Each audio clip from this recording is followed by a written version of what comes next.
You're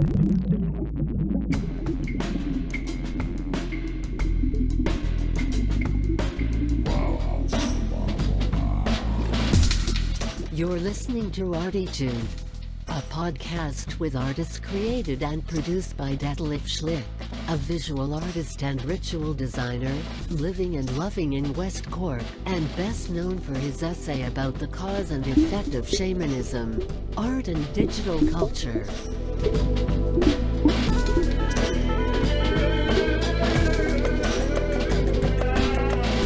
Working in the field of performance, photography, painting, sound, installations, and film, he will dive and discover with us and a weekly creative guest into the unknown and exciting deep ocean of the creative mind.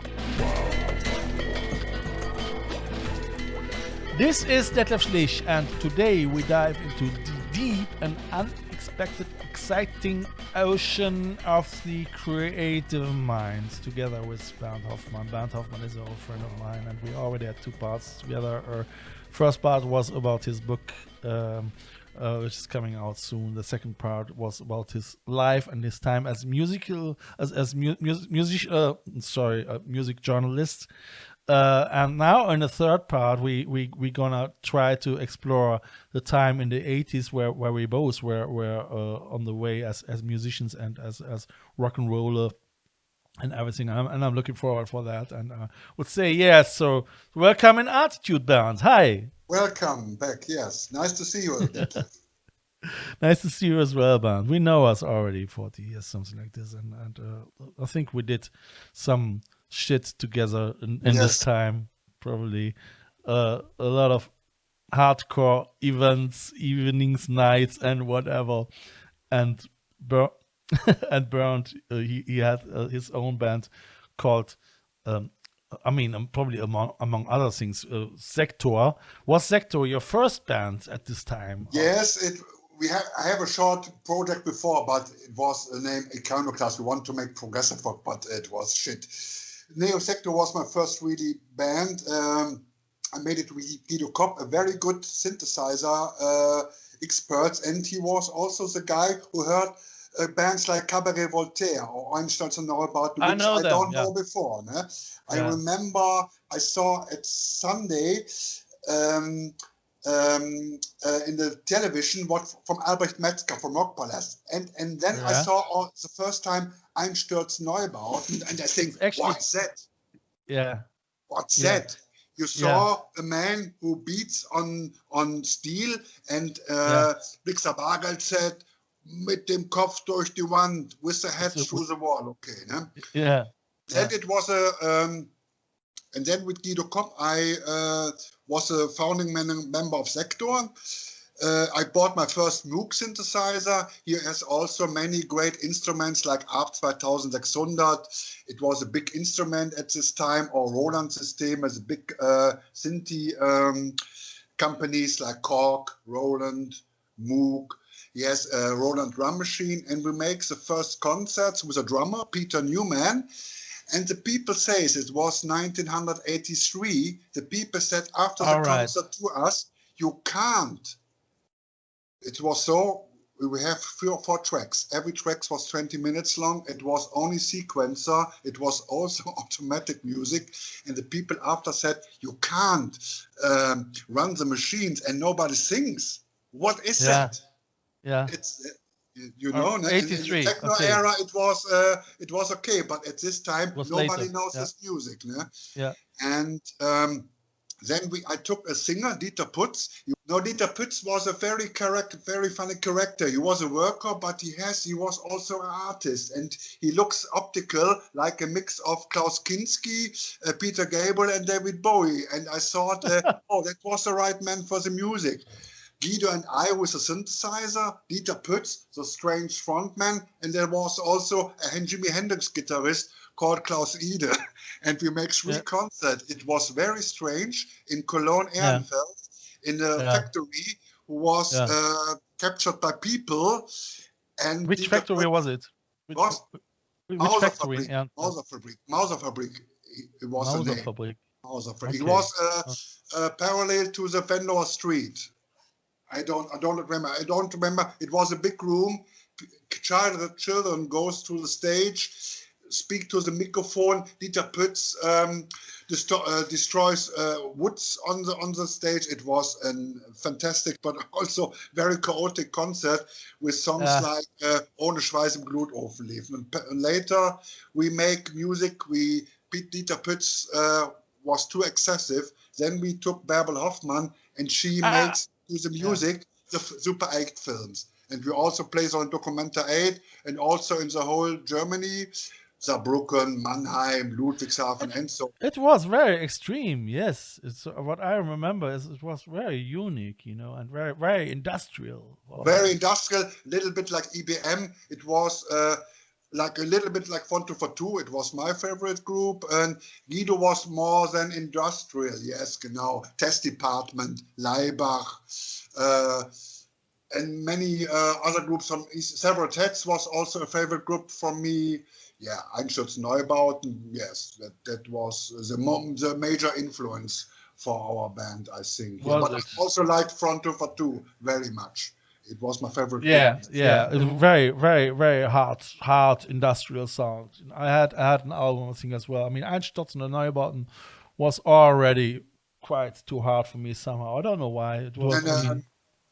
I don't like it too. Yes, was. I mean, what I remember is that your sound was as well very, very hard, and it was mad somehow. So I think now afterwards that the stuff what you guys did was so far ahead. I mean, is there still? Do you still have material? Is there still a possibility to put some links into my description?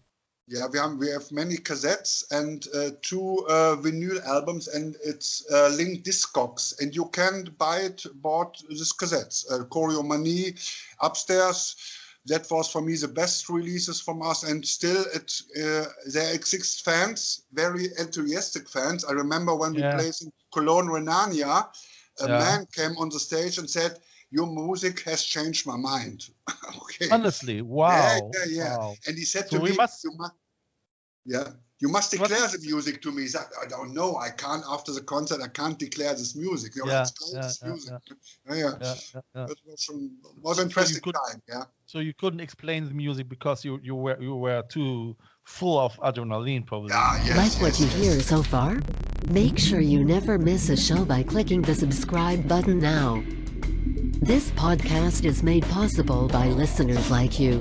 Thank you for your support. Now back to the show. Yeah.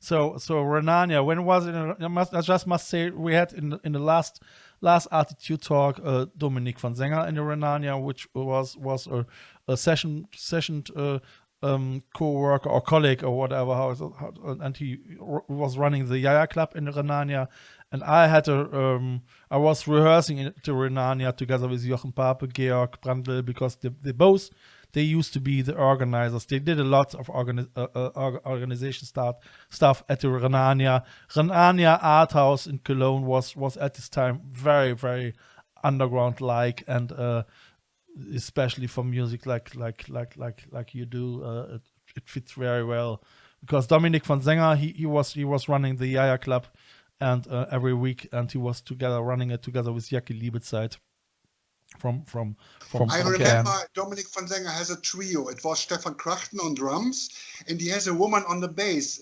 Her sure name was Elke. Do you remember this girl? The second name was Elke. Yes, the first name was Elke. Yes, Elke Gratt also on. I might ask Dominik. Ask Dominik. They had many concerts together in the Stahlwerk at this time. In the Stahlwerk. So that was then probably before the Renania, wasn't it? I mean, I don't. You see, that is the thing. I'm just starting to get things a little bit together now, because like we all continue with our life, and we not often thinking about times like this somehow, Yeah. I mean, what I realize now through the talk with Dominik, I opened somehow for myself as well a time tunnel through my research, So with Dunkelziffer, for instance, So I had a couple of 12-inch vinyls of them. Zimbale was a big success of Mazimba Bele was Unknown Cases, and that was Dominic was playing on that guitar, but it was as well was the singer of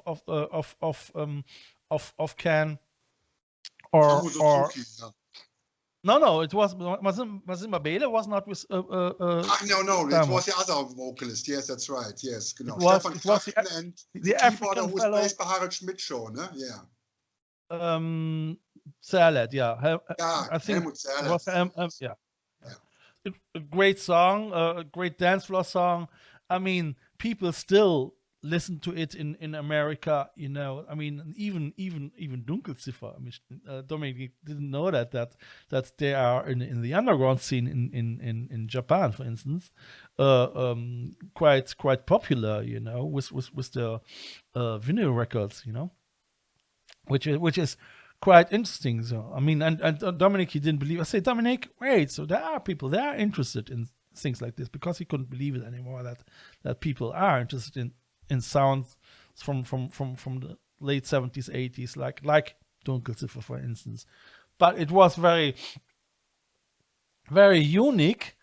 I mean, the time was very unique at the Renania as well. I don't know how often you used to play at the Renania. We have one big festival at Renania, I remember, but I don't remember which time. I think 1987 or 88. I only remember the group before us was Atletico Rheinland. Yeah. With Joe Stock on vocals. And I was very angry because Joe Stock makes the concert on and on and on. I find no end. It was horrible. I think we play at 2 o'clock in the night after that. But it's very funny. I was in the cinema and I saw the film about the German WM title from Sönke Wörthmann, and I saw a guy who plays. What is the name of the film? The Miracle of Bern. The Miracle of Bern. Yes.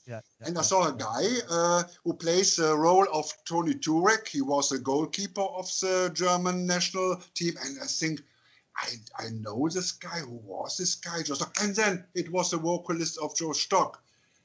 He plays later Tony Turek in this movie, and I have made an interview for the Cologne newspaper Kölnische Rundschau. It was very interesting. He also is now a goalkeeper coach, Joe Stock, yes. And in the past, he was the lead singer of Atletico Rheinland.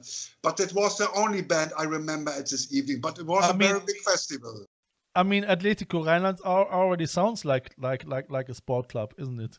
So. I don't know. It was a guitarist with long hair and big sunglasses. I don't remember nothing. It's so. You don't remember nothing. Okay, so I thought you can help me and my mind back through the 80s. Yeah. It was at Renania.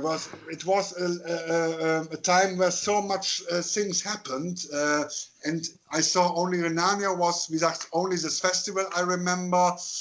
After that, we have much other concerts there. Genau.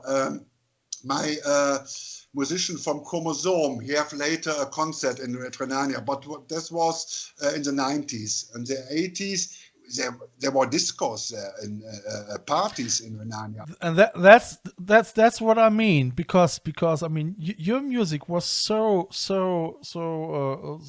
say outstanding and so unusual that it was probably difficult to find a lot of places to have gigs, isn't it? I mean, no, that was not difficult. It was very easy. I don't remember. We played Documenta. We have also played typical clubs in Germany. Yeah? In Saarbrücken, Mannheim, Ludwigshafen, Düsseldorf, Austerlitz, Zack. Zack was a very big success because at this time we know a label owner called Hans-Jürgen Köhnen. He has the label. I remember the name. He has many groups like I must wie ist jetzt immer die Band, das Label? Nicht Freunde Les. Yeah, but we have also a festival at Zack, and it was very successful. Les immer Essen. I own the keyboarder of Les immer Essen. I have a project with the singer. Yeah, Lesser Essen is also a band I know. Yes. Lesser Essen. They played in Luxor. I've seen a concert in Luxor from Lesser Essen. And the singer, he also plays roles later in Tatort movies. I saw him. Yes. I was swimming actually with one band member of Lesser Essen 2 years ago, as I used to be in Cologne. I forgot the name now, but he told me that he was playing in the band. I know them label from Düsseldorf. Turnabout Tapes was the label name. It was a Düsseldorf scene. Right. Yes, and Hans-Jürgen Grün. I don't know what he makes today. He was at this time 35. He lives at the parents, and he had a small children room where only a bed and a table. It was very obscure also. That's a big label owner, lives at the parents and have a little room where he can sleep and not many other things. Yeah. Wow, I mean that's. Yeah. And he also make big festivals at the XAK with other musicians like Maria Zerfall was a name. Maria Zerfall. Yeah, Tom Perdu, was also a band I remembered. Yeah, but there it was very obscure music, and SEKTOR was an exception with their strong electronic music. So, how many years did you play with SEKTOR? With SEKTOR, I played from 1983 till 1991, and then I make the other project called Chromosome. Yes. And how long does this Chromosome work? How long did you run that? How long did you run this band, the Chromosome? 1989. I met at the ZAK concert, which was the last concert of SEKTOR, a man called Frank Blumenhofen, and he said he wanted to sing to the music. But at this time, Guido and I was not a band. We have no same opinion, and the band was at the end SEKTOR. And then I make Chromosome. We make a maxi single. We place in the Zwischenfall in Bochum.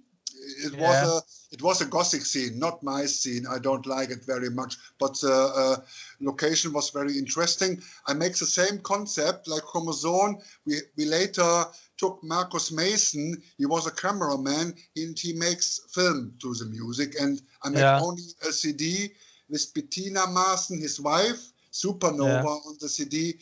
Yes, it was Gen Techno was the name.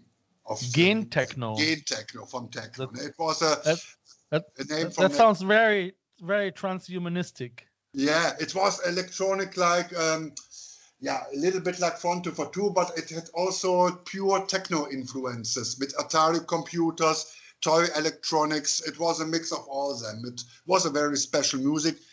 And when I made this CD in 1984, the music was also finished, and that was. I think, was it the end of the music? Yes, but it was also interesting time with concerts in the underground. And in the underground concert, I took the chainsaw. My only wish was to take on the stage a chainsaw. And in the underground, I made it. Took the same chainsaw, make pop, pop, pop, pop, pop, pop, pop. Stage goes on, and then I goes to the people. This concert you can see on YouTube, and also I posted on the underground Facebook site. Yeah. Okay, so very wild times. Yeah. You will send me the links, but nothing. Yeah, I sent you the links. Yeah. Well, did you had a good insurance? I mean, du hast eine gute Versicherung gehabt. Ja, glaube ich kaum. It was, we say in German, leichtsinnig. It was, it was very special, but. When I had the chainsaw in the hands, the people say, yeah, very good.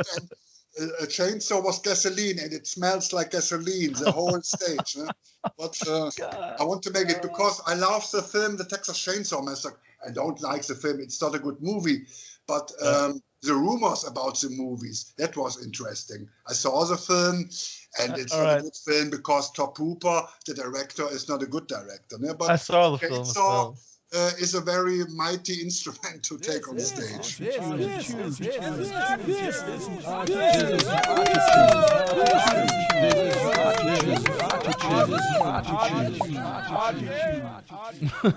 Wow. I mean, yeah. Okay, I mean, so if this link is there, so I would like to see that as well. So that is, so you post that to me and all the other stuff too in the underground. And I used to be DJ in the underground for 6 years, the Pink Monday, which was. But that was actually before that. That was probably already from 83 to 80. No, hang on, to 90. Was it 90, 91, 92 actually? No, 6 years, from 86 to 92. So I don't want to bore our listeners too much with any details. But yeah, underground was as well a very wild place, and it is locked down now as well already since actually there's nothing anymore. So Cologne, the wild Cologne changed a lot. I used to ask Jochen Pape, the guitar player of Paradise Peace back of our band, if he wants to do an ArTEEtude talk, but it is he said it's not his cup of tea. I mean, he used to do a lot of concerts, the Nippeser Entgleisung, for instance, and a lot of Renania concerts as well as so he organized a lot of concerts, but he doesn't want to have an ArTEEtude talk. His last interview was what was it? Rheinapotheke Köln, something like this in a magazine. I mean, fair enough. Yeah. So that was this. Yeah. I mean, but I wonder that really nothing happened with your band SEKTOR, because it was actually, I mean, very, very unique, you know. So did you ever ask yourself, so why you didn't get more popular with this band? Difficult, because it was a time when electronic music was not so popular in Germany or in Cologne, special. Yeah. When I hear to the tapes, I think, okay, we have much. We was big. It was many tracks, many samples. I don't know. We was not vielleicht on the right time to the right place. I don't know. We had a little success. Many people like the music, but no, it was underground. It was independent, and yeah, it was difficult to get with this music popular, like Art of Noise. It was the same, like it was instrumental music. But it was not. Yeah. But it was not. I mean, it was not so commercial. I mean, Art of Noise was already. No commercial. No. Art of Noise was already more. Was very very easy for the ear already, wasn't it? Many rhythms, low melodies, not much melodies. Many drums, many samples, but not much melodies. Which was perhaps a mistake. I like melodies. There are also melodies in the music, but yeah, okay. I mean, it was a lifestyle. It was a feeling, wasn't it? Yes, it was. Yes. At this time, it was more an ideology against the system and everything. You know. We want anti-establishment. We hate the people who play school instruments. We said, here's a machine. Let the machine go. It was a provocation for much people. And I also want to look to take political messages in the music. It was difficult to instrumental music. With the samples of Richard Nixon or Margaret Thatcher, we put in the music and we give a little bit of statement, political statement. I would say because, and that came actually into my mind as I was watching The Dirt today, because it is from 81, and it was actually the time when neoliberalism was invented, more or less, and where Margaret Thatcher and Ronald Reagan started to invent this neoliberalism. I mean, where everything already started became privatized, you know. So we had all the private TV station. MTV came to Germany as well, and all that shit, you know. So I mean, I mean, for the listeners, Germany was I would say quite advanced if it came to media programs, because we had just a couple of actually very good broadcast stations like the WDR or so, very critical as well, you know. And I mean, as soon as the German copied the concept of the American TV stations, everything was gone and privatized, and we had to live with a lot of shit programs in the TV, you know. So, and that was that, and I would say that the music was again. This was a sign against this establishment as well, you know. So I mean, especially SEKTOR and especially Renania and Kunsthaus Renania and Underground and I don't know your fabric if they probably, I've never been there actually. So in your rehearsal rooms. Yes, we have not rehearsal rooms. We have a living room. We work in living. We play in living room because it was we say in Germany gemütlicher, but we have no rehearsal room. We have no in Ehrenfeld. I mean, you told me. Yes, we have a short rehearsal room in Nippes, but only for live concerts. But then we go back to the living room and we only make the music in living rooms, not in typical rehearsal rooms. So, and no police? No. It was without a sofa rock. We had a sofa, a furniture. It was, yes, in the living room of Guido Kopp. Here we have also stay our instruments in this room, yeah. Yeah, so it, okay, so, and you could turn it down. You didn't annoy your neighbors, so your neighbors didn't start to hate you. It was no problem. And when I make Chromosomes, I make the machines loud and loud, but nobody, I have no call that anybody don't like the music, and I make it very loud. It's very astonishing. Right. That's great, Bernd. Thank you very much. I mean, that sounds really like fun, and yeah, guys, that used to be the 80s and the time where we all were young and beautiful and against the establishment, and I mean, now we lost maybe a little bit the energy for that, but not totally. I mean, we still can be critical on some stage, so that's fine. That's great. Yeah, and dear guys, if you want to get more information about Bernd and about his book as well, Sex, Drugs, and Symphony, all these links, they will be in my description, and as well the links to some videos or whatever. So we might go into that, and I would say it was a great 3-part talk with you, Bernd. Thank you very much. Yeah. It was very, and thank you for your English and for your and for the listeners. Sorry if this English was sometimes a little bit holter-die-polter, we would say in Germany. But yeah, that's live, and I mean, yeah, it's brave that if people try to be bilingual, you know. So that's quite cool. Bernd, thank you very much. I wish you good luck. Do you want to add anything at the end of No, that's okay. It was a very great pleasure to speak with you, and yes, I very awaiting to listen to it. Yes. Yeah, cool. So thank you very much. Good luck with you. Good luck with your book, and I mean, for sure we'll stay in contact. Okay. Okay. Take care. Wait. Okay. Goodbye. Bye. Bye. This is a listener-supported show. I feel honored if you subscribe to this show. You can follow me non-financial with the following click on one of my Instagram accounts, or subscribe the visual version of this podcast on YouTube via the link below. If you like what you hear, be sure to tune in this Sunday for the 3rd part of this ArTEEtude audio triptych.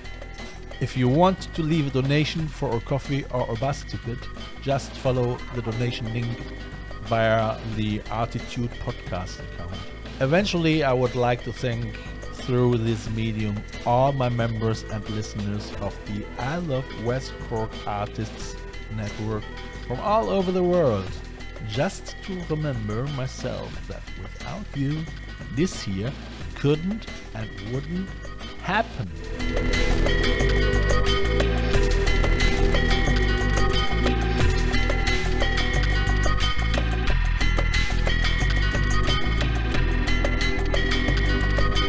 You have listened to ArTEEtude, West Cork's first art, fashion and design podcast. ArTEEtude, never so close again. That was too close.